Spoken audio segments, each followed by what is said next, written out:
and meet one gutsy person. Nakatira sa Manila, nagtatrabaho sa Quezon City, pero sa Baguio nag-audition si Joel Amper, also known as BM. And behind that happy and gay facade, Alam mo naman, pag buhay ng bakla, kailangan matulungan ka sa family mo. Family first. Naging performer na ako at ganito ang trabaho ko. As long as gusto mo akong laitin, wala sa akin. Hindi mo naman ako pinapakain eh. Hi, good evening, Miss Chris, Miss Ai. Anong name mo? My name is BM. Eh, anong gagawin mo? I'll be singing. Okay. BM, go! Thank you. Ganda ng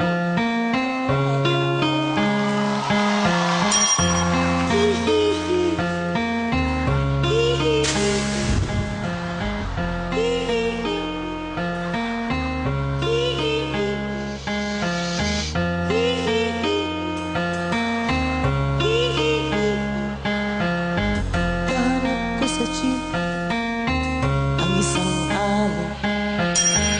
Nag-roadside at angay nakapikit. Pumara sa may kumbento, sa baba ng bus sabi ng super. Kasi may nanguhuli, mura pa'y na murang ali.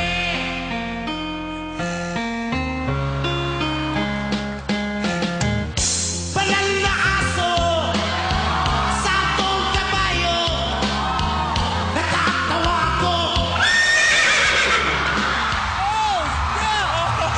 Banal na aso, sakong kabayo, natatawa ko.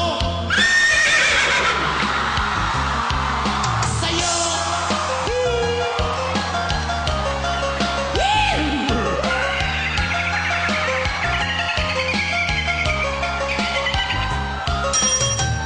Nangarang sa kalye ang isang lalaki, hininga ng pera ng batang bulu. perfect horse sounds coming from a human being I have ever heard. Pagkain lang po sabi ng paslit, talagang di ba po pwede lumipat ng pwestong lalaki? Everybody, banal na aso, santong kabayo, natatawa ko. Banal na aso, santong kabayo, natatawa ko. Sa'yo. Thank you.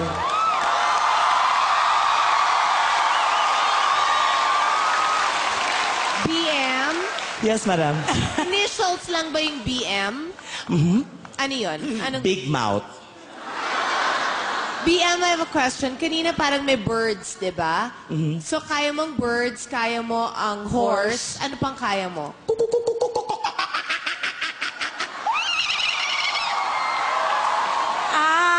Marami kang alam na ganyan. Ano pa?